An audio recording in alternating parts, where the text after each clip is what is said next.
Okay, I think it's about 6:01, so let's go ahead and get started. It is time to start the class. It's about 6:01. So we good in the front up here? Good. Good in the back? Good. Good up here? Good. And good in the back right there? Good. Very good. All right, so let's go ahead and get started. As you know, this is MBA 501. So today, what are we going to cover? We're going to cover the homework. Y'all had homework 1 due. Everyone turned it in, so good job on turning that in. Then we're going to talk about chapter 8 and chapter 9 today. So we're going to cover, one second, I'll get you a little thing here. We're going to cover both chapter 8 and chapter 9 today. And this is the last 2 chapters that you'll learn for the test. This is the last 2 chapters that you will learn for the test. So today will be the end of new material. On Wednesday, we'll probably have a very short online lecture. On Wednesday, we'll probably have a very short online lecture. That will be a review lecture. And then the following Monday, you do not have class. And then the Wednesday after that, you will have your first test. So once again, next, like 2 days from today is a review day. The following Monday, you do not have class because it's Labor Day. And then the Wednesday after that is your first test. So. Okay, so since the homework quizzes, they don't have any time limit. If I were to accidentally click on the one that we haven't done yet, like the second one, would it, I guess, does it matter if I clicked on it but didn't submit it? Doesn't matter. It's going to sit there? Yep, it will sit there. Yep. Yeah, so if you're like working on the homework, you could even like click on it, start on it, and then just save it without submitting. And go back to it. Exactly. Later. Yep. Oh, okay, The only difference is when I look at it, it will tell me the student took like 3 weeks or something to complete it, but I don't care about that. Yeah. Good question. Very good question. Any other questions or comments? Anything about the class? Okay, so once again, class in 2 days, so class on Wednesday. That will be a short class. It's going to be not even really a review. I'll probably get y'all to just ask any questions you might have about the material, and then give y'all time just to go back and rewatch videos, study however you want to study. So, yes. Is the exam here? Or good question. So the exam on Wednesday, so not this Wednesday, but next Wednesday, it's going to be online, so you can take it online. You do not have to come here. I will probably be in my office, so if you want to come here and take it, and then you can come up to my office if you have any questions, I'll probably do that. But you can take it fully online. You do not have to show up here in person. Yeah. Yes? One more thing, I'm sorry. Is there a specific time frame in which you have to take it? Good question. Very good question. Yeah, so the exam on that Wednesday will be between 6 and 8. Okay. So you'll have 2 hours to take it. It will be between 6 and 8. So, yeah. Yes? The format. Oh yeah, so the format will be mostly just like open response. So most of the questions are going to be like you have to write about a sentence, maybe 2 sentences. There will be some calculations, so make sure you have a computer, or you're going to be taking it on a computer anyway. So, but there will be some calculations, so make sure your Excel is working, I guess is a better way to put that. But most of it will be short response. Yeah. So good question. Any other questions, comments, critiques? Okay. So let's go ahead and talk about the homework. And I'm assuming people who are zooming in can hear me. If you can't hear me, I already told you to tell me, so hopefully they're hearing me. Okay, so those are questions.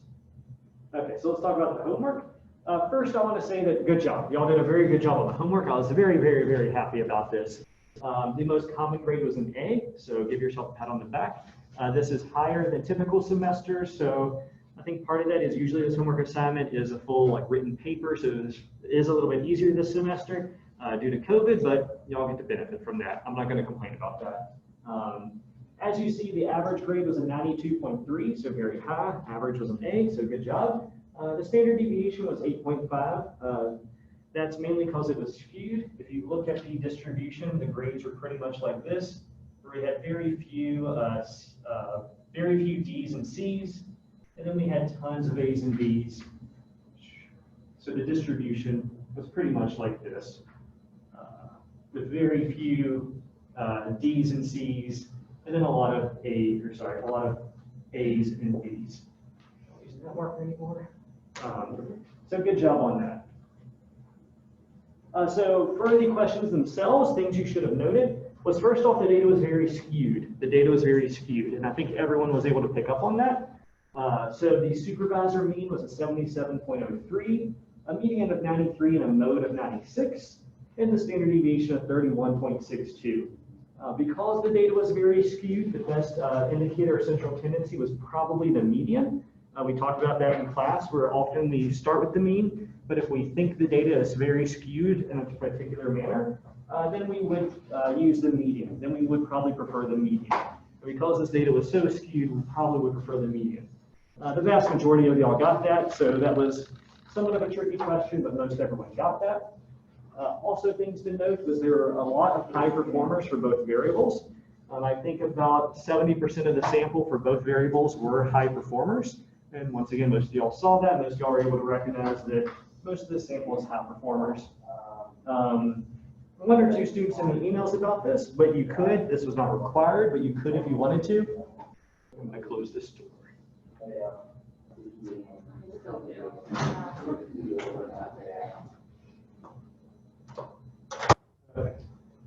You could have done this if you wanted to. It wasn't required. But one of the variables was like bad, good, or bad, okay, good, great.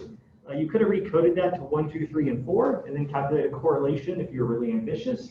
And if you did that, the correlation was 0.78, which would have been a huge correlation. These two variables are pretty much measuring the same thing. So if you wanted to, you could have. That obviously was not required.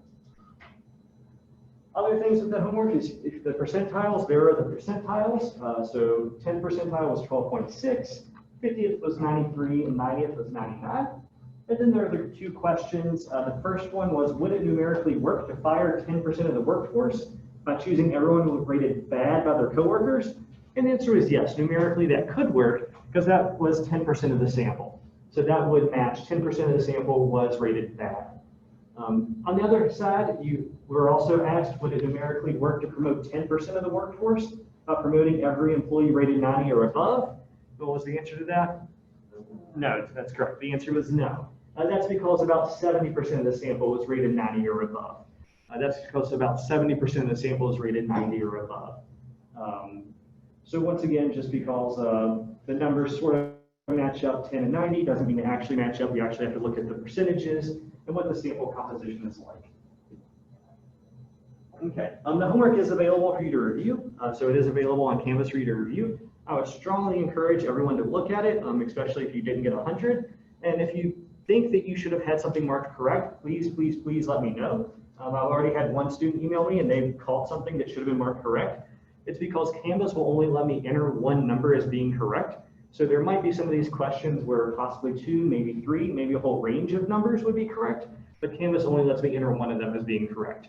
So if you thought that there might be a question you should have had counted correct, take a look at it, send me an email, and I'm always happy to chat about it. Always happy to chat. Okay, so any questions about the homework or comments about the homework?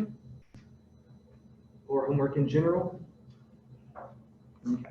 Don't forget the next one is due Sunday at 11:55 p.m. I would like to see everyone turn it in again. I was very pleased to see all, 59 of you, I don't know what the number is now, but all 60 of you, if that is the right number, did turn in the homework assignment number 1, so I would like to see the same thing for homework assignment number 2. Okay, so if there's no questions about that, no comments about that, we will continue. And now we're going to talk about Chapter 8. Now we're going to talk about Chapter 8, which is interval estimation. Okay, so this is where we left off with last class on Wednesday. We were talking about samples, we were talking about populations, And we were talking about the idea of parameters and statistics. Can anyone tell me what a population parameter is? What is a population parameter?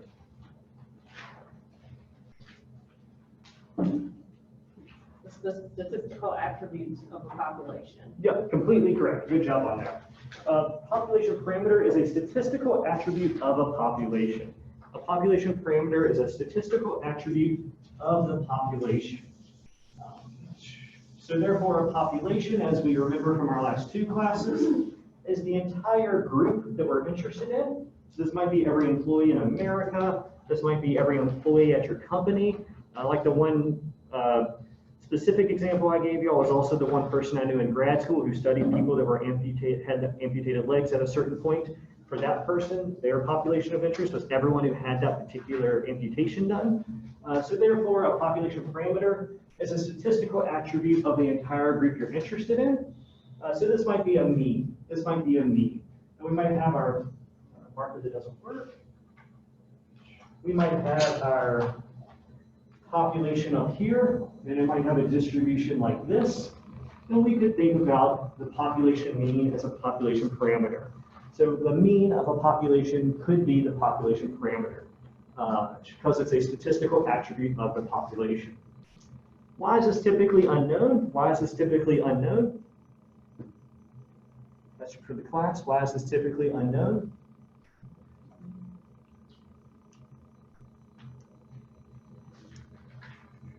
Because usually the population is so big, you can't get that attribute for the whole population. Exactly correct. Yep. Usually the population is so big, usually it's so vast, that you're never going to be able to collect the entire population. So therefore, you're never going to know with certainty what this value is. You're never going to know for certainty what the population parameter is. So therefore, we have to go at roundabout ways to try to estimate this because it's never going to be known. And the last thing I want to note about it is a population parameter is a constant. A population parameter is a constant because there's only one number that would accurately describe that population parameter. There's only one number that would accurately describe that population parameter. Because if our population is every employee in America, and we're talking about the mean of their age, there's only one number in this exact moment in time that would be the accurate representation of the mean age of every employee in the world or in the United States, whatever our population of interest is. So there would only be one number. Let's just say it's 35.7 in this example. And even though that one number is the only number that would accurately represent the population's mean age, we're never going to know exactly what that number is. We're never going to know exactly what that number is. So we have to go out ways to try to estimate this as best as possible, because we're never going to know it for sure. Okay, with all that said, and now let's talk about sample statistics. What is a sample statistic? Yep.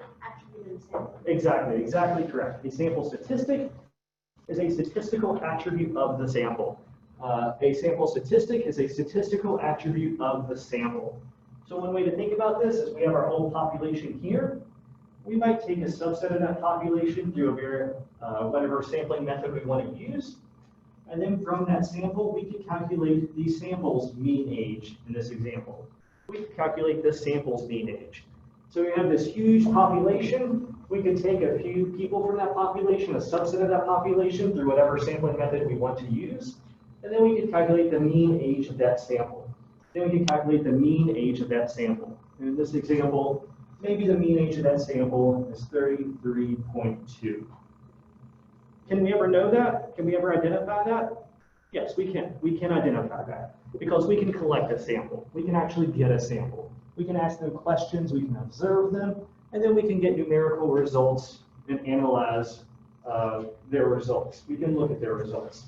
So while a population parameter is unknown, we can actually identify a sample statistic. We can identify a sample statistic. Okay. And the last thing I want to note about it is typically we think of these as random variables. We typically think of this as a random variable. So whereas this is a constant, because only one number can accurately describe the statistical attribute of the entire population, we think of this as a random variable.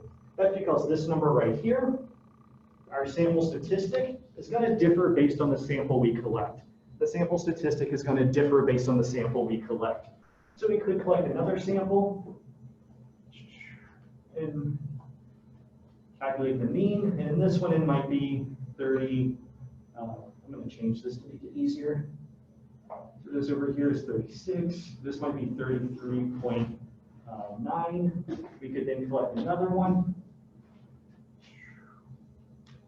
This one might be 35.9, and so on and so on. Y'all get the point. So we could collect a lot of different samples, and each of them might have different values. So therefore, our sample statistic we think of as a random variable, but we can identify it. For each sample. Okay.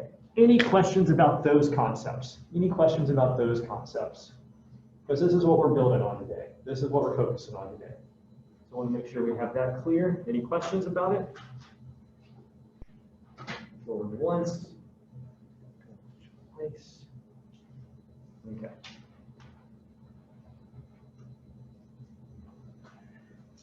So here's an example just to review it a little bit more. So this was the example we talked about on Wednesday. So let's say we wanted to know the mean age of students on campus. So we calculated the mean age of 30 students to figure this out. So first off, what's the population parameter? Well, let's back up. First off, what's the population? In this example, what's the population? Yep, students on campus. In this example, students on campus is our population because that's the group we're interested in. That's the larger group we're interested in. So students on campus is the larger group we're interested in, so they're the population. So then therefore, what's the population parameter? What is the population parameter that we're interested in? The mean, yep, the mean age of students on campus. The mean age of students on campus is the population parameter that we're interested in. The mean age of students on campus is the population parameter that we're interested in. And why is that considered a constant? Depending on all the students on campus. Exactly correct. Yep, exactly correct. The reason why that's considered a constant is because in this present moment, right this split second, there's only one number that would be the mean age of all students on campus. Then in this split second, there's only one number that would be the mean age of all students on campus. Okay, so with all that noted, what's the sample statistic or the estimator? So what's the sample statistic, or let's back up. What's the sample? So what is the sample in this example? Yep, the 30 students. So the 30 students are the sample because the population was all students on campus, and we collected a sample of 30 students. So if that's our sample, what is our sample statistic or the estimator? Yep, completely correct. The mean age of those 30 students is our sample statistic or the estimator. So population parameter, mean age of all students on campus. The sample statistic or the estimator is the mean age of those 30 students we collected. The mean age of the 30 students we collected is the sample statistic, also called the estimator. Okay, and then the last question is, why is that a random variable? Why is that sample statistic a random variable? Because you could sample from different students. Exactly correct. Yeah, because we could sample from different students. That this group of 30 students might give us a mean age of 36.2. This sample of 30 students might give us a mean age of 35.9. And this sample of 30 students might give us a mean age of 33.9. That every time we resample, we might get a different number. Okay, good job. It seems like y'all got it. Very happy about that. Okay, so where we left off at, the question I left y'all off on, is we know the sample estimator is not going to estimate the population parameter perfectly. So we know that these means are not going to represent this population parameter perfectly. They're just not, because they're random variables. There's going to be some deviation. There's going to be some error. But these are not going to be perfectly matched with this. So what do we do? What do we do about that? Are we just fine with that? Do we just calculate all these means and we just say, who cares if they differ? Obviously we care about that. Obviously we have to do something about that. So therefore we calculate what is called a confidence interval. We calculate a confidence interval. And a confidence interval is the range of values that the population parameter probably falls within. The confidence interval is the range of values that we have confidence that the population parameter likely falls within. Yeah, and I'll say it one more time. The confidence interval is a range of values the population parameter probably falls within. And we'll talk about how there's a lot of nuance there. We'll talk how there's a lot of thought in that little, in that simple sentence right there. And even though it seems like it's simple, it's really not. Waiting for people to write everything down. Take your time, I'm not rushing you.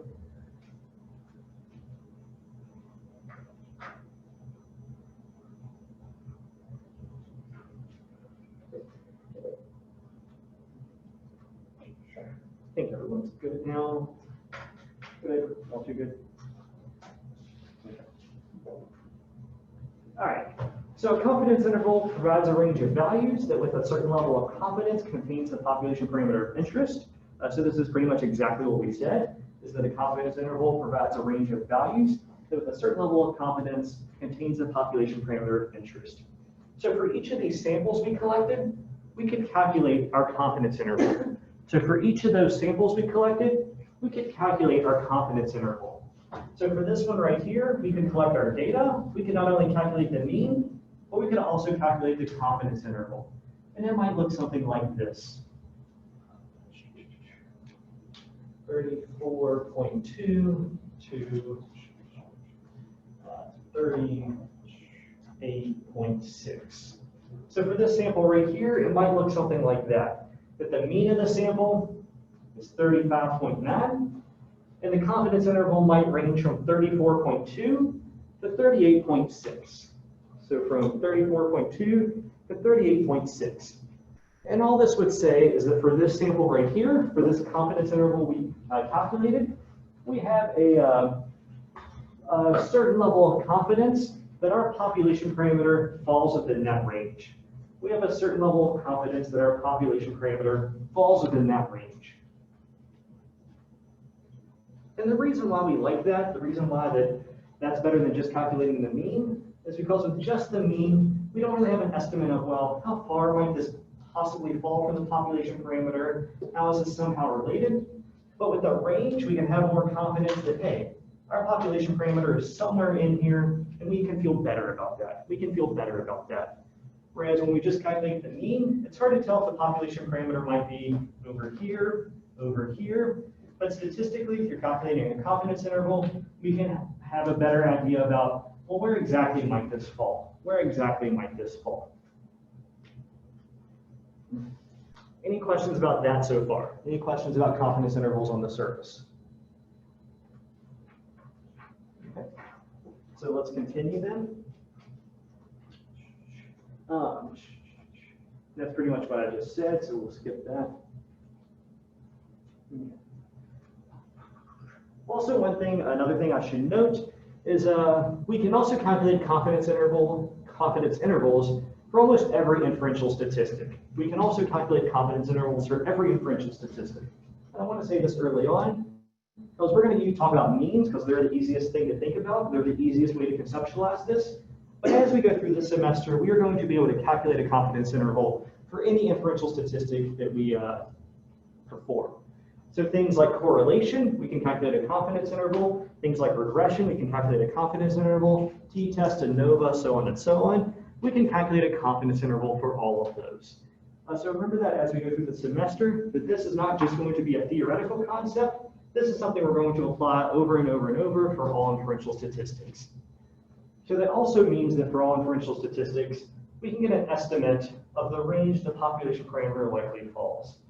So for a correlation, we could calculate a confidence interval. Our correlation might be 0.2, but the confidence interval might be 0.1 to 0.3. And therefore, we can estimate that, hey, the population parameter for that correlation likely falls between 0.1 and 0.3. So on and so on, every other inferential statistic, and we'll return through this throughout the semester. So as of right now, let's just focus on means. So let's make sure you understand it for means. And then when we go throughout the semester, we'll keep on returning to this concept for other inferential statistics. Okay.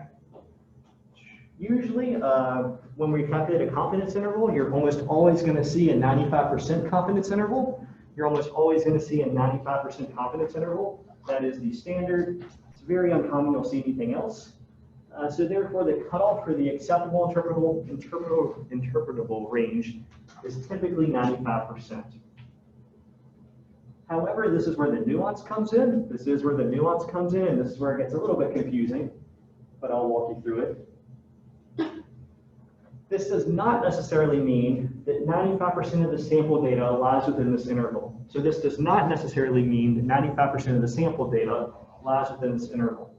So this is not some type of percentile. This is not some type of thing like we were doing with the z-scores. This is something different. This is something different than percentiles. This is something different than z-scores.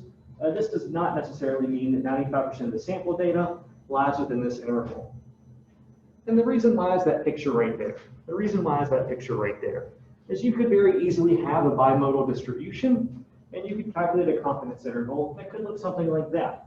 And in this example, you can see that bimodal distribution, most of that data falls outside of the 95% confidence interval. Most of the data is outside of that 95% confidence interval, but it could estimate the means confidence interval as what you see right there. It could estimate the means confidence interval as exactly what you see right there. So in this example, most of the data could fall outside of the confidence interval. So therefore, that means that the confidence interval is not necessarily that 95% of the sample data lies within that interval. So this is something different than just where your data lies. This is something different than just where your data lies. Next thing to note about that is it does not necessarily mean that, The next thing to note is this does not mean that there is a 95% probability that the population mean falls within this range. And this is another important concept. This does not mean that there is a 95% probability that the population mean falls within this range. And I'll say it one more time. This does not mean that there's a 95% probability that the population mean falls within this range. And the reason why is because theoretically, conceptually, even though we're never going to know our population parameter, even though we're never going to know for sure our population mean, when we calculate this confidence interval, it's either going to be in that confidence interval or not. It's either going to be in that confidence interval or not theoretically, conceptually.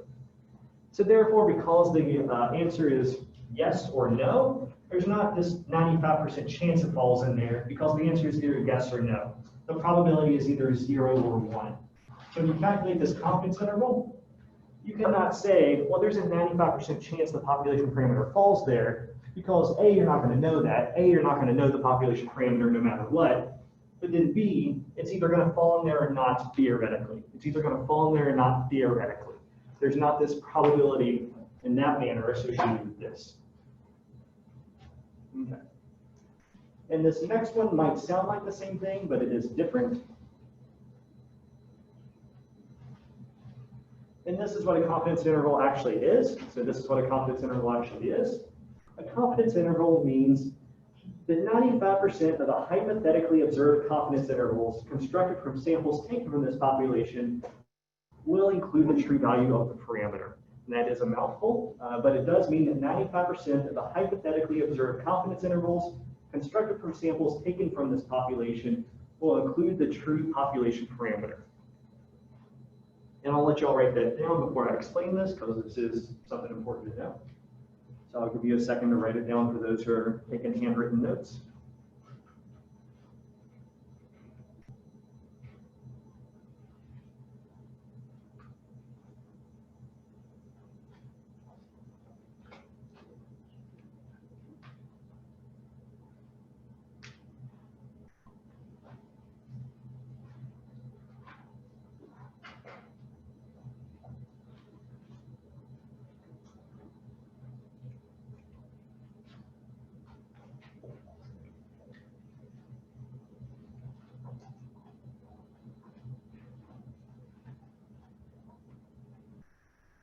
Okay, so I'm going to go ahead and continue. So once again, what this means is that 95% of the hypothetically observed confidence intervals constructed from samples taken from this population will include the true population parameter.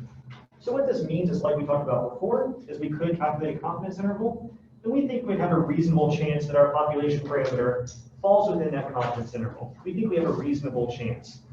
However, we can continue and calculate a confidence interval for this one. And it might be 31.9 to 35.9. And once again, for this one, that barely, but it does include the population parameter. We can also calculate it for this one, and it might be, let's keep it easy, 33.2 all the way to 39.2. And once again, it includes the population parameter. So conceptually, what a confidence interval is if we were to continue doing this, let's say an infinite number of times, we could keep on calculating these population parameters. If we keep on doing this, eventually, 5% of these population parameters, or sorry, my bad, 5% of these confidence intervals, if we keep on collecting these samples, if we keep on calculating their confidence intervals, eventually over time, 5% of them will be something like this. 5% of them will be way out there, where 5% of them will not include the population parameter. 5% of them will not include the population parameter. So another way to think about this is that if you were to take 100 samples, on average, 5% of the confidence intervals from those samples will not include the population parameter. If you were to take 100 samples and calculate the confidence interval for each of those 100 samples, on average, 5 of them will not include the population parameter. On average, 5 out of 100 samples will have confidence intervals that do not include the population parameter.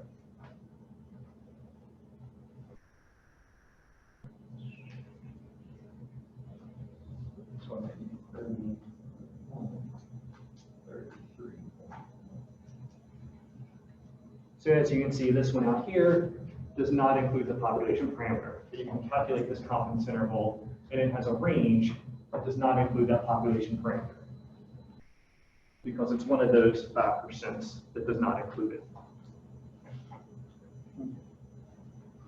And once again, this is a visual demonstration. You can see for most of the samples, they have confidence intervals that include it. They have confidence intervals that include it. But for this one sample over here, it has a confidence interval that does not include the population parameter. It's in that unlucky 5%. And are we going to know if we're one of those unlucky 5%? No, we're not going to know. That's correct. Good job. We're not going to know if we're one of those unlucky 5%. But if we collect a sample, we could be this unlucky 5%. There's a good chance we're going to be, in one of the good 95%. There's going to be a high chance that we have a confidence interval that includes this population parameter. However, we might be one of those unlucky 5%. So therefore, that's what all this means. That's what it's not. That's what it is. But for the purposes of this class, what I really want you to be able to say is just this in plain language, is a confidence interval is a range of plausible values for a population parameter, but it is not a guarantee. That a confidence interval is a range of plausible values for the population parameter, but it is not a guarantee.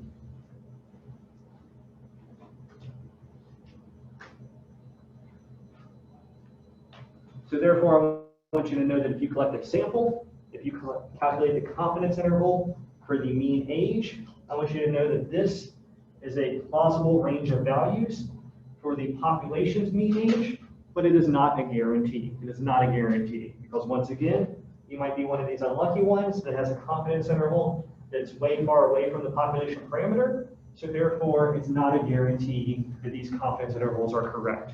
It's just a range of plausible values. It's a range of believable values.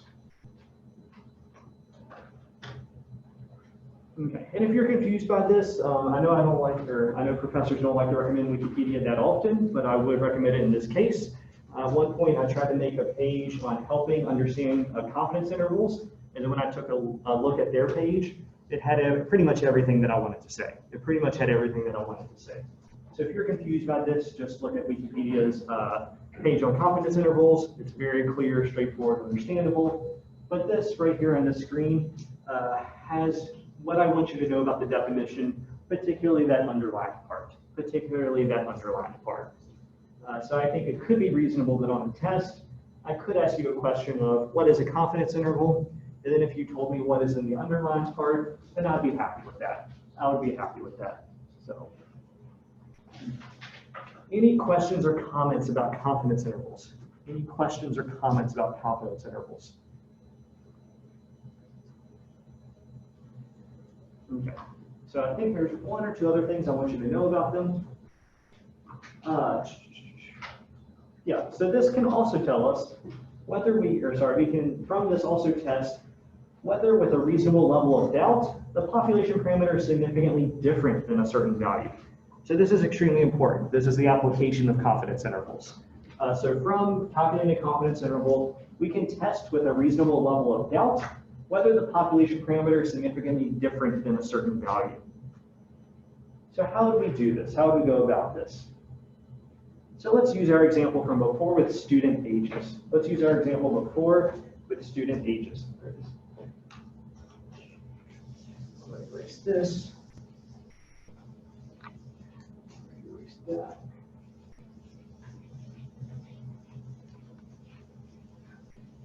Okay.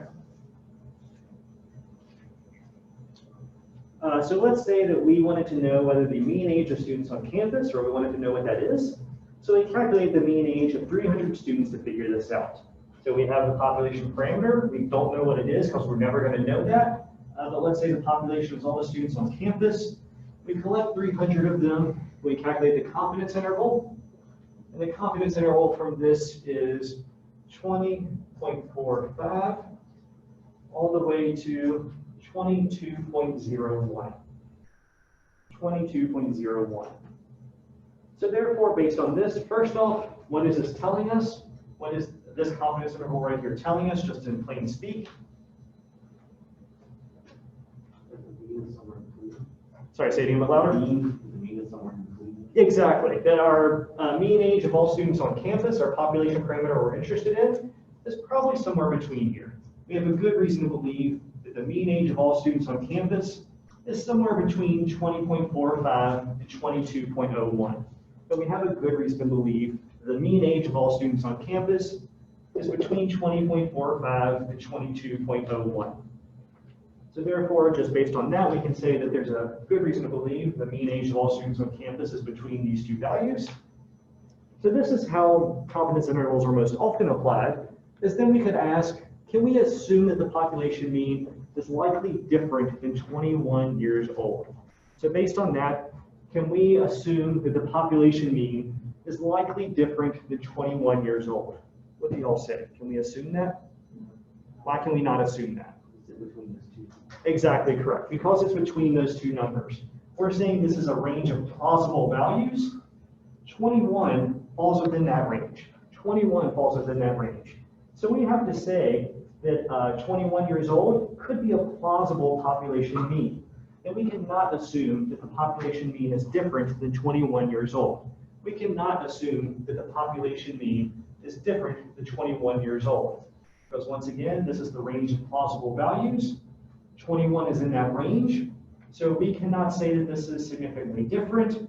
We cannot say this is not a plausible value for the population mean, for the population parameter. You probably know I'm saying that in a weird way if we cannot assume and things like that. That's because this is how we go about hypothesis testing. So once we move into inferential statistics, that's the language statistics uses, and this will come back into play later. So I want us to be using the correct language from the get-go. Okay, I want to go a step further. Yeah, let's go a step further. Another way this is often seen, and we'll talk about this a little bit more throughout the semester, or a lot more throughout the semester, is let's think about a correlation. Let's think about a correlation. So a correlation, we can collect a sample, and make a scatter plot. And we could calculate a correlation that looks something like this. And our correlation might be correlation of 0.20 with a 95% confidence interval of 95% confidence interval of 0.10 through 0.30. So once again, correlation of 0.2, confidence interval of 0.10 through 0.30. Okay. So we know when we're talking about correlations, or maybe we don't know yet, that's okay, is that when you're talking about a correlation of 0 means there's no relationship. A correlation of 0 means that there's no relationship. So once we move into correlations later in the semester, a correlation of 0 means that there's no relationship. So based on this, we have a correlation observed in our sample of 0.2. We have a 95% confidence interval of 0.1 through 0.3. So based on this, could we say that no relationship between the two variables, let's just keep it simple, let's just call them x and y. Could we say that no relationship between x and y is a reasonable explanation of their relationship in the population? So once again, could we say that no relationship between x and y is a reasonable explanation for their relationship in the population? Could we say that? You're saying no, so why are you saying no? Because there's a correlation of at least 0.20, so it would have to be 0 if there was no relationship at all. I think you said it right, yeah. That because we know the confidence interval is this, 0 does not fall within that range. 0 does not fall within that range. So because 0 means no relationship, since that does not fall in that range, we can kick that out as a plausible explanation of their relationship. We can kick that out as a plausible explanation of their relationship. Because the plausible explanations are 0.1 to 0.3, because 0 represents no relationship, and 0 falls outside of this range, we can kick 0 out. We can say that's not a plausible explanation.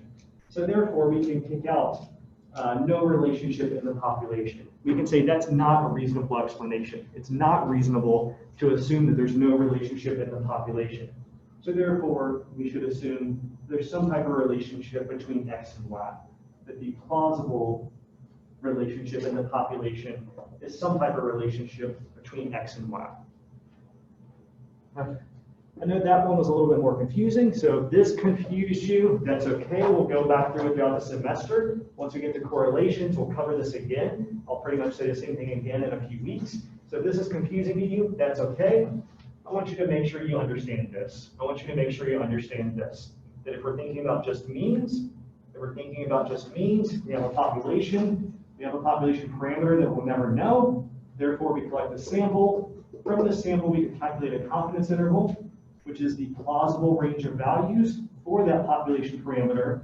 And based on this plausible range of values for the population parameter, we can see if certain other numbers would be possible explanations. We can see if certain other numbers are reasonable explanations. So in this example, we could say 21 is a reasonable value. It could be the population parameter because it falls within this range. Alternatively, if we wanted to test, is 20 plausible? The answer would be no, because 20 falls within this range, or sorry, 20 does not fall within this range. So this population parameter is probably not 20. And the same with something like 23. 23 is outside of this range, so 23 is probably not a reasonable explanation for this population parameter up there. Okay, that was a mouthful. Any questions, comments? Going once, going twice.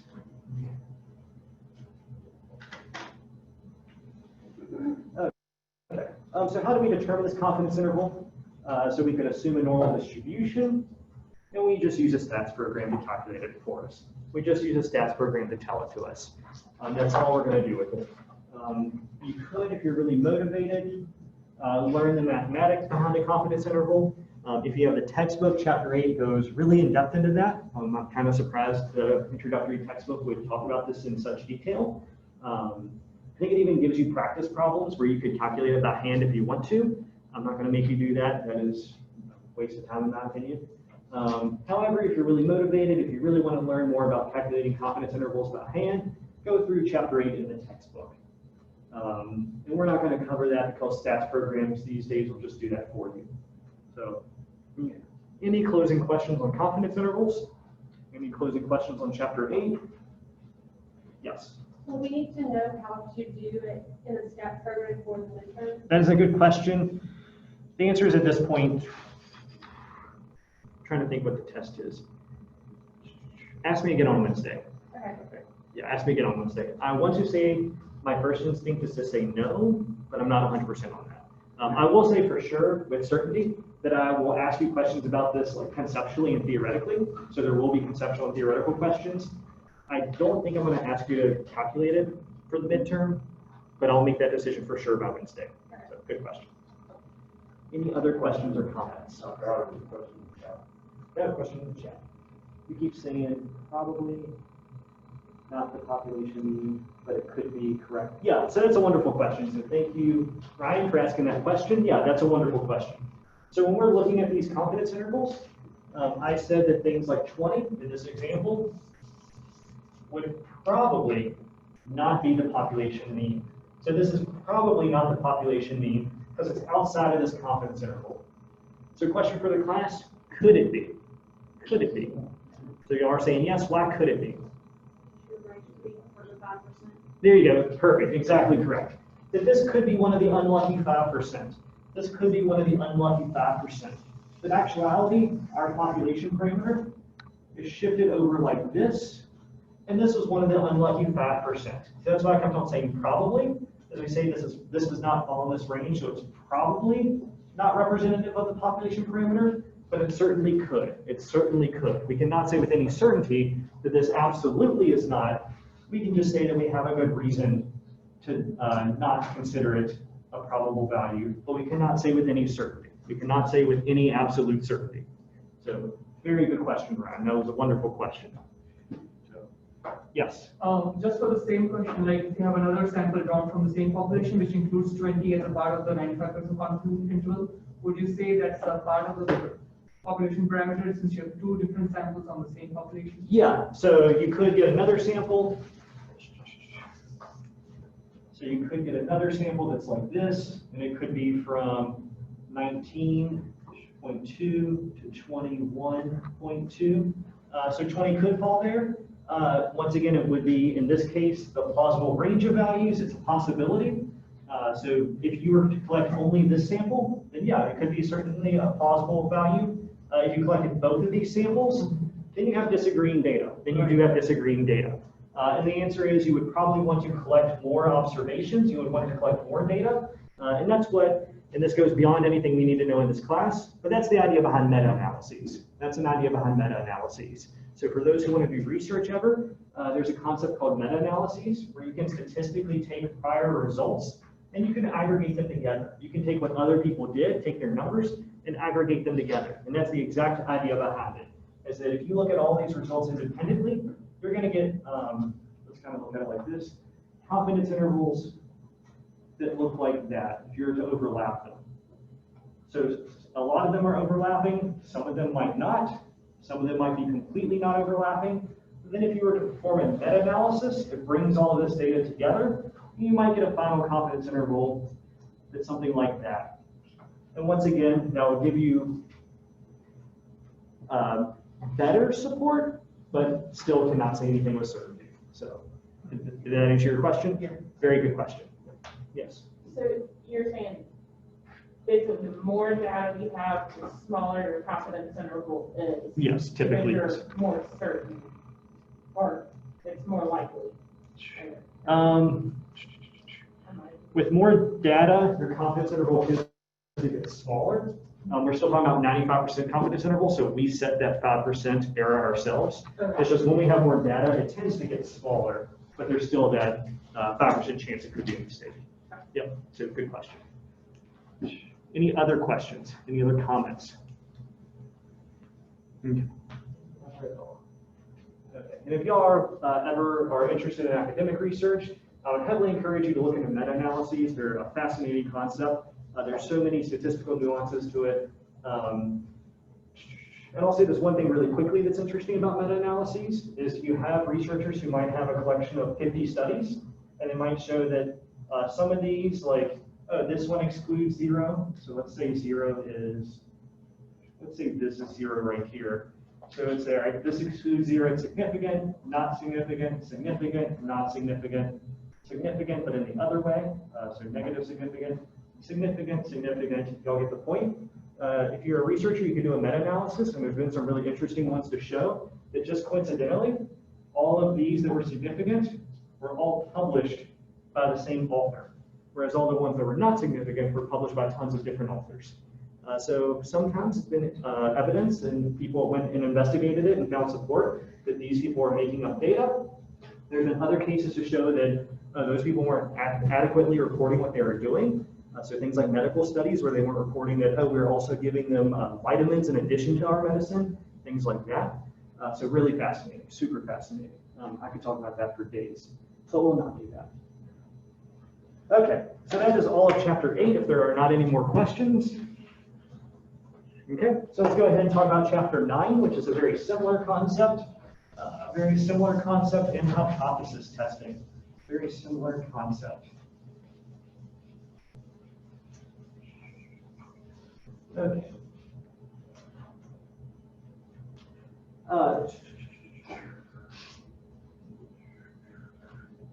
Give me 1 second. All right. So this is based on interval estimation, but this is also just based on hypothesis testing in general. We're going to approach how we approach our statistical questions and how we interpret our results. So based on hypothesis testing, we're going to go over how we approach our statistical questions and how we interpret our results. So first off, whether we're in research or practice, we create hypotheses about constructs that we want to know more about through our statistical analyses.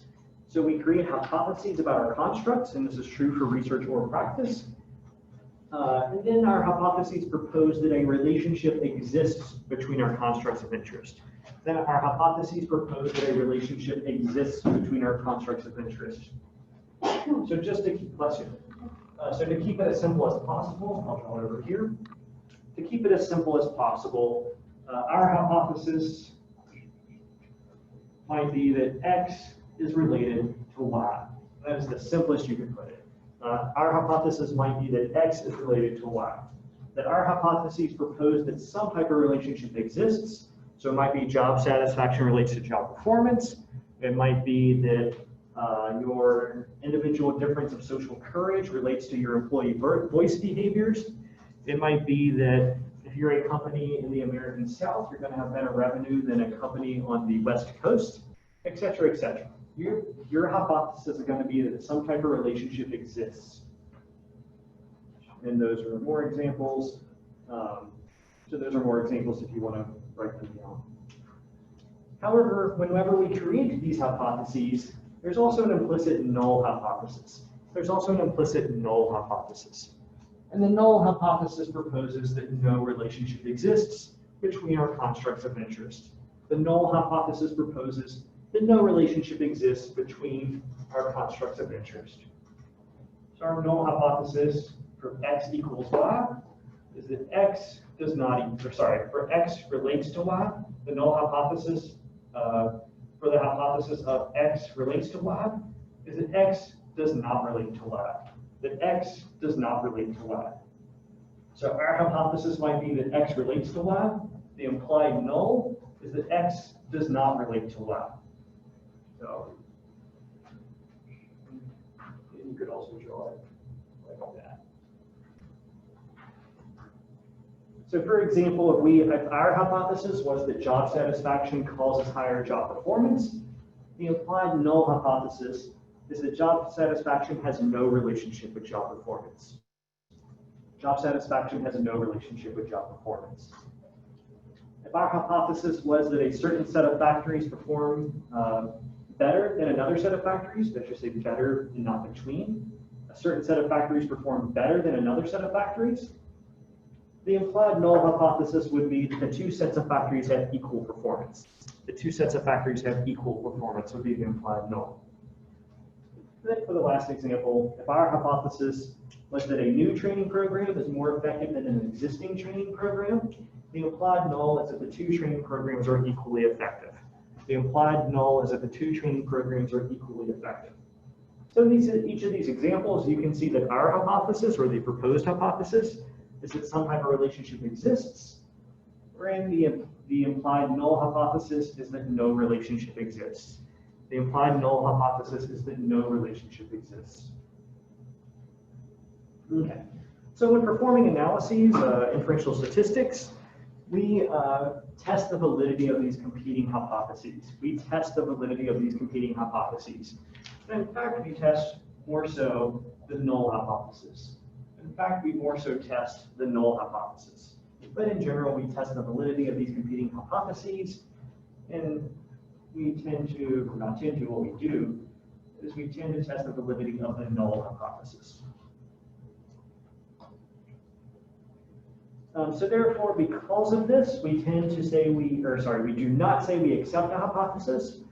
So in statistics, we do not say we accept a hypothesis. We instead say that we reject or do not reject the null hypothesis. We instead say we reject or do not reject the null hypothesis. Because the null hypothesis is more so what we're testing. The null hypothesis is more so what we're testing.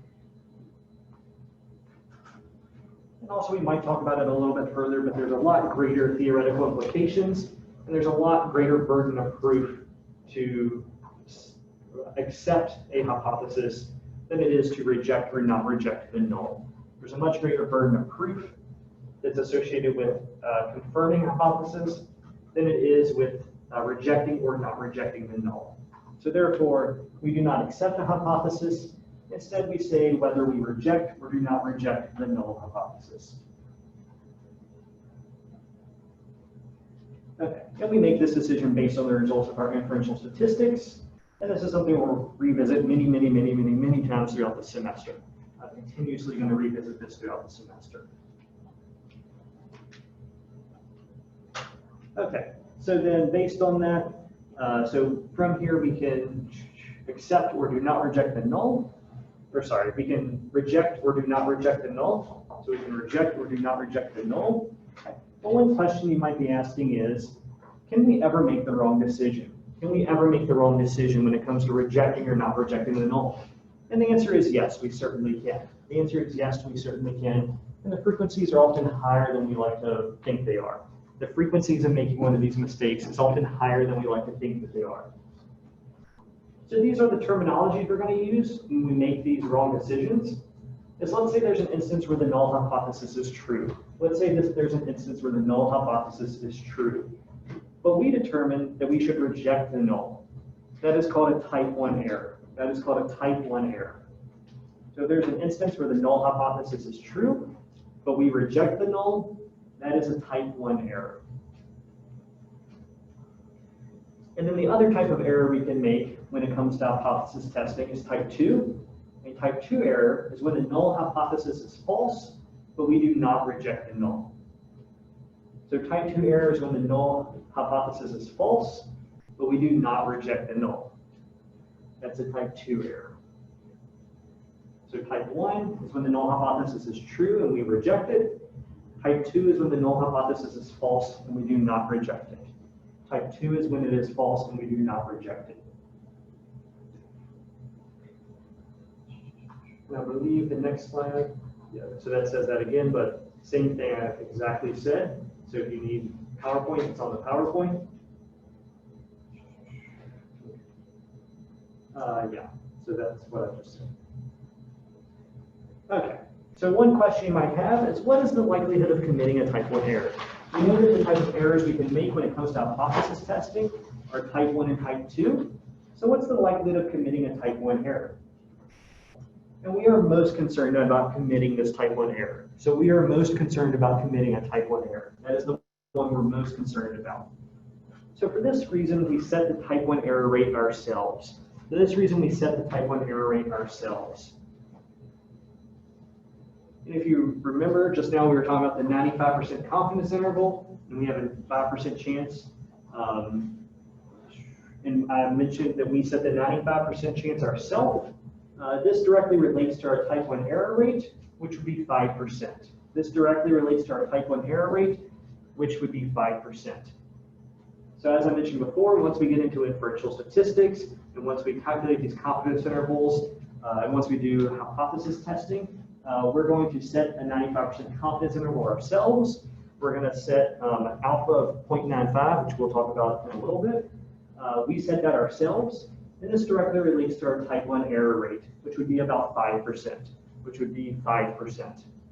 So we would commit a type 1 error 5% of the time. We would commit a type 1 error 5% of the time. So then on the other side of the coin, what's the likelihood of committing a type 2 error? I will say the answer to this is a little bit harder. I'm not going to expect you to know a firm number for this because there is no firm number for this. There is no firm number for type 2 error. The likelihood of committing a type 2 error involves your type 1 error rate. It involves your type 1 error rate, but it also includes your sample size and your effect size. And I'm not going to expect you to know that. I don't expect you to know that type 2 error involves your type 1 error rate, sample size, and effect size. I just want you to know that type 2 error is often much higher than we want to believe, and it's often much higher than 5%. It's often much higher than 5%. When it comes to the social sciences, type 2 error became a really big deal in the early 90s. In the early 90s, there's a lot of researchers who said that, hey, we never talk about type 2 error rate, and they showed a lot of mathematical proof that it is much higher than we like to assume that it is. It's much higher than 5%. And then since then, there's been a lot of attempts in research to perform studies that lower this type 2 error, but just know that it's still, even today, much higher than 5%. Okay, and then this is another figure that might help out a little bit, I hope so, is that once again, when the null hypothesis is true, if you reject it, you have a type 1 error. So if this is true right here, and you choose to reject it, that's a type 1 error. And then if the null hypothesis is false, so if you were supposed to reject it, but instead you failed to reject it, that's a type 2 error. If you were supposed to reject it, but you failed to reject it, that's a type 2 error.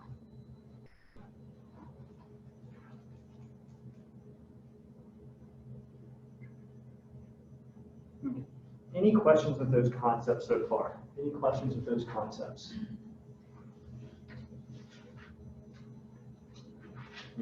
So let's continue.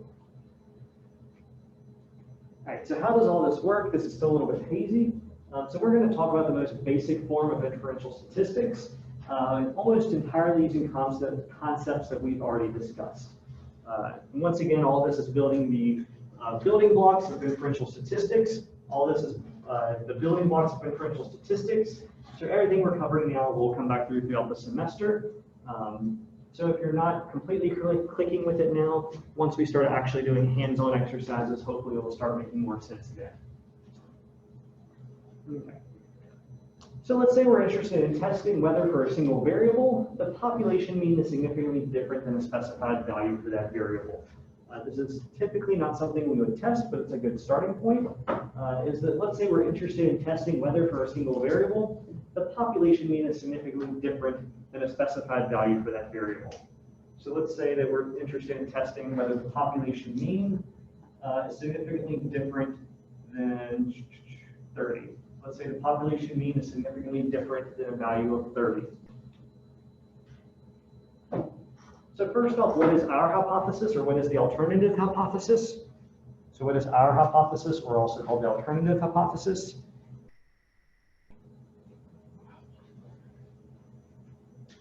The mean is not 30. There, yep, exactly. So our hypothesis, or the alternative hypothesis, is simply the mean is not 30. It's simply the mean is not 30. Because that's what we're proposing in this example. That's what we're proposing in this example. We're proposing that the mean is not 30. So therefore, based on that, what is the implied null? Exactly correct. That the mean is 30. The implied null is that the mean is 30. So our hypothesis is that the mean is not 30. The implied null is that the mean is 30. And that should be what it says right there. Okay, so if we wanted to test this, first we would collect an appropriate sample. We would calculate the mean, standard deviation, and the other stats we would want to. And then we would calculate the 95% confidence intervals.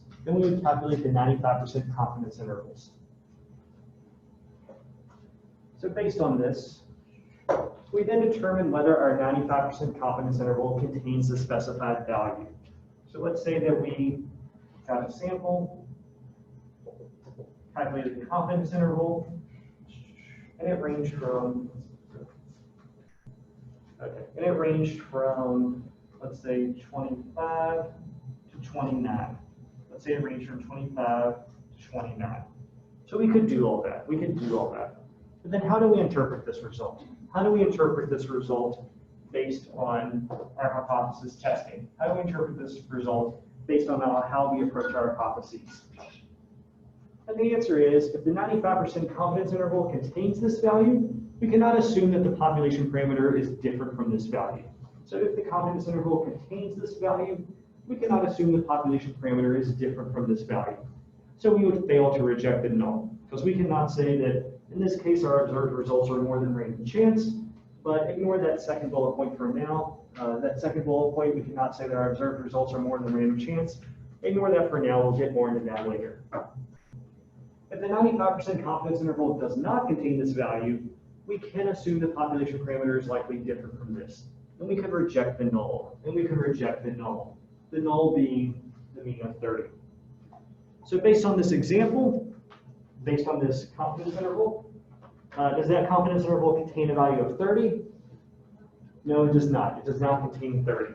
So population, or the number that we're interested in, we do not know whether this is the population parameter. That's what we're trying to get an estimate of, if this is a reasonable estimate of the population parameter. So the number we're interested in is 30.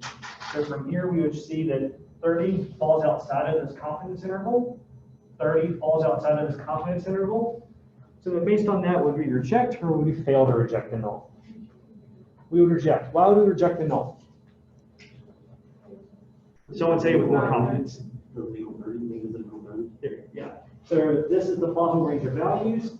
30 is not included. So since the null was that the population parameter is 30, and this is outside of that range, we can reject the null. We can reject the null. So because the null was that the value is 30, because the value of 30 fell outside the range of plausible values, we can therefore say this is not a reasonable explanation. We can therefore reject the null. We can therefore reject the null. And that provides support for our hypothesis. That provides support for our hypothesis that the mean is not 30. That provides support for our hypothesis. Okay, and some of y'all might be saying that, hey, isn't this just exactly what we were talking about before? Isn't this exactly what we were talking about before? And the answer is yes. The answer is yes, this is exactly what we were talking about before. We're just adding different terminology here. We're just directly stating null and alternative. So this is exactly what we're doing over here. We're just adding the terminology that's common in statistics. We're just adding the exact language that's common in statistics. So if you understood this over here, certainly if you understood that over there, then you should get this over here. This is just adding terminology, what we did right here. Okay, any questions about that? Any comments about that? Okay. All right. So most statistical programs, like I said before, will provide confidence intervals automatically. But is there something else we can do? And the answer is yes, there is something else we can do, and it's very often done. And that's calculate p-values. That is calculate p-values.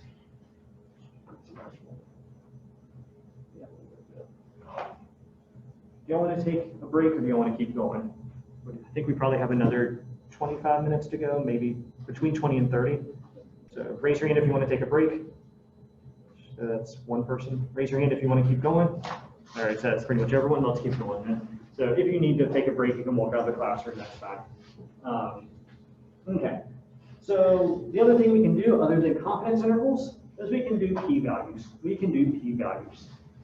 And what p-values tell us, and this is a textbook definition, but it's also a good one, is p-values tell us the likelihood of obtaining our observed results if we assume the null hypothesis is true. So p-values tell us the likelihood of obtaining our observed results assuming the null hypothesis is true. So p-values will not give you a range. P-values will not give you a range. P-values instead give you a probability. P-values instead give you a probability. It is the probability of an observed result being true. It is the probability of obtaining our observed results if we assume the null hypothesis is true. If we assume the null hypothesis is true. If we can say that our observed results were very unlikely, if we assume the null hypothesis is true, then we can reject the null hypothesis. Then we can reject the null hypothesis. So if we can say that our observed results were very unlikely, If the null hypothesis is true, then we can reject the null hypothesis. So how this would work with the example we used before is, once again, let's say, can you all see this on the board over here? You all can see that? Okay. So let's say that our hypothesis is that the mean is not 30. So therefore, the null hypothesis is that the mean is 30. So our hypothesis is that the mean is not 30. So therefore, the null hypothesis is that the mean is 30. So if we're using p-values, if we're applying p-values to test this hypothesis, and therefore test the implied null hypothesis, we would collect a sample. We could then calculate the mean age. So mean age is something like the mean age is something like 25.3. But if we're using p-values, it would also give us something like p equals 0.001. P equals 0.001. And this would mean that we had, assuming the null hypothesis is true, if we assume this is true, then we would only have a 0.1% chance of observing what we observed if we assume this is true. So we would only have a 0.1% chance of observing what we have observed if this is true. So how the logic of p-values work is, if this is very unlikely, then we can say the null hypothesis probably is not true. If this is very unlikely. So for anyone who's ever taken a stats class before or worked with stats, what's that number we look for? What's that number we look for that's sufficiently unlikely? Yeah, 0.05. That typically, if we have a p-value that is less than 0.05, we consider that statistically significant. If your p-value is less than 0.05, we consider that statistically significant. So based on this result right here, is that result statistically significant? No. So one person says yes. Do other people say yes? Yes. It is statistically significant because our p-value is 0.001. This is a lot less than 0.05. So p is 0.001. This is less than 0.05. So therefore, we say it's statistically significant. And when we say it's statistically significant, all that means is we can reject the null.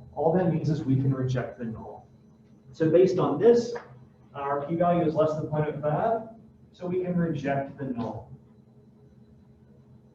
Okay. So once again, to go through this logic, is that we have our hypothesis, we have the implied null, which proposes no relationship, or in this example, that the mean is 30. We collect our sample, we can calculate the sample mean, and then we could also calculate a p-value associated with the sample mean. And this p-value will tell us what was the likelihood, or what was the probability of obtaining your observed result, assuming the null hypothesis is true. And in this example, our p was 0.001, so that means we only had a 0.1% chance of observing what we observed if the null hypothesis is true. So because we consider that very unlikely, because our cutoff is 0.05, that anything that has a 5% chance of or less of occurring, we consider very likely. Anything with a 5% or less chance of occurring, we consider that very likely. So therefore, because this p is less than 0.05, we would say that this was very unlikely to occur if the null hypothesis is true. So therefore, we can reject it. So because this was very unlikely to occur if the null hypothesis is true, we can therefore reject the null hypothesis. Does that make sense? Am I clear on that? Are there any questions about it? Yes. What would happen if your mean was 30 in that case? Is that ever be the case? Yeah, so good question. So in this case, so are you saying if this mean was 30? Yes. Yeah, so if this mean was 30, so whenever we're talking about this particular example, if this mean was 30, the statistical test we would be doing is a one sample t-test. So if we were doing a one sample t-test, we would have to tell it, compare this number, whatever result you got, to a number of 30. So compare the likelihood of obtaining this result to a number of 30.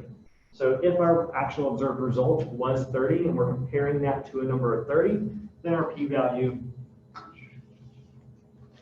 would be 1. Then our p-value would be 1. And it would say that that was super likely to occur. We had every reason to expect that to occur. So therefore, you cannot reject your null. So therefore, you cannot reject your null. So good question. Very good question. Any other questions or comments about this? Critiques? Okay.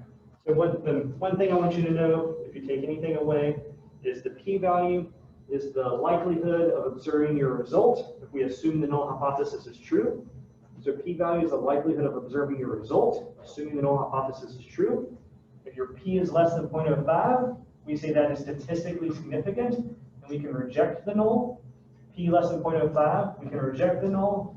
If your p is greater than 0.05, we cannot reject the null. We cannot reject the null. So this is reject the null. This is cannot reject the null. Cannot reject the null if it's greater than 0.05.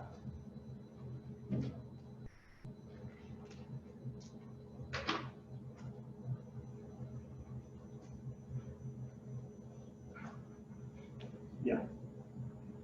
And then the PowerPoint pretty much goes over that we set this 5% chance ourselves. So whenever we perform inferential statistics, we set that 5% chance ourselves.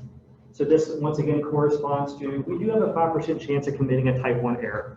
We do have a 5% chance of committing a type 1 error. Because we set this ourselves. We set this 0.05 cutoff ourselves. So we do have a 5% chance of committing a type 1 error because of that, because we set it ourselves. And we say that that's an appropriate margin of error for a type 1 error. We're okay with that. Okay, we already went over that. But let's just say we wanted to test whether a population mean is significantly different from 0. So we collected a sample, performed relevant analyses, and got a p-value of 0.03. So based on that, if we had a p-value of 0.03, would that be statistically significant? Yes, it would be statistically significant because that's less than 0.05. So 0.03 is less than 0.05. So that is statistically significant. And would we reject the null or fail to reject the null? Yeah, we would reject the null. We would reject the null. Good work.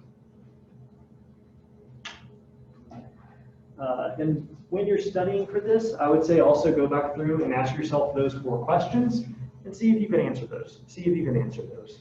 And then on Wednesday, if you are unable to answer those 4 questions, on Wednesday we can go over it again in the review session, or it's not going to be a review session, in your opportunity to ask me any questions. We could go over that if you needed to. Okay. Most often, whenever we're performing inferential statistics, we'll use this notation for p-values. 1 star means that their p was less than 0.05. 2 stars means that it was less than 0.01. And 3 stars means that it was less than 0.001. So typically in academic articles, but also in just business in general, you might see something that looks like this that will say R equals 0.20, and we'll have a little asterisk. All that means is the correlation was 0.2, and the associated p-value of that correlation was less than 0.05. And the associated p-value of that correlation was less than 0.05. So that's what those asterisks mean. Typically, when you see some type of statistic and you see a little asterisk, if there's not a footnote particularly, that just means that the correlation was 0.2, and the associated p-value was less than 0.05. So once again, would that be statistically significant? Yes, it would be, because that means it's less than 0.05, so that would be statistically significant. It's less than 0.05. This indicates the associated p-value is less than 0.05.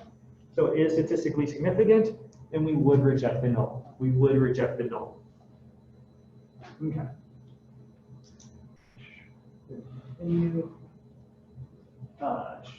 This logic, as you can see, is very similar to confidence intervals. It's all about testing the null. There are some nuances, there are some differences there. There are some researchers out there that are really passionate about this. If you all are ever interested in reading more about this, there's a researcher called Cohen, and he would get into like the weirdest arguments of people about p-values versus confidence intervals. He would say things in academic articles that I would not ever say in front of a classroom, and they would all be based on these type of things where one person would say, yeah, we should use p-values. And you would say, no, we should use confidence intervals, and then just completely go crazy on these people. So if you want to read more about it, very interesting work that's out there. Also, of course, Maxine Howard has 2 pages that are guides on p-values. If you're confused about this, let me know, and I will send you those guides directly. A lot of students find them helpful, so they are there available if you need them. Okay. Also, one thing to note about p-values, though, and statistical BS, is that in research and practice, many people assume that p less than 0.05 means an important relationship, and p greater than 0.05 means that you can ignore it. Is this true? Can you ignore something, and can you just look at stars and assume it's important? Yeah, y'all are saying no, and that's correct. One reason for this is if your p-value, whatever your p-value is, whether it's less than 0.05, whether it's less than 0.01, that's influenced by your sample size. That is influenced by your sample size. So sometimes in research, you'll see people get these extremely tiny results, things like correlations of 0.01, and they're still statistically significant. And it might be because they have a sample size of 10,000, 100,000, maybe 1 million people. And when you have sample sizes that large, then almost anything will be statistically significant. And almost anything will be statistically significant. So sometimes things that are really small, that are relatively meaningless, could still be significant. But on the other side of the coin, we often see in research, sometimes things that are not significant could still be meaningful. Sometimes things that are not significant could still be meaningful. One example is we have a medical trial going on. We see this a lot with coronavirus research, that especially with COVID and early in the pandemic, you couldn't really get large sample sizes. It just wasn't possible.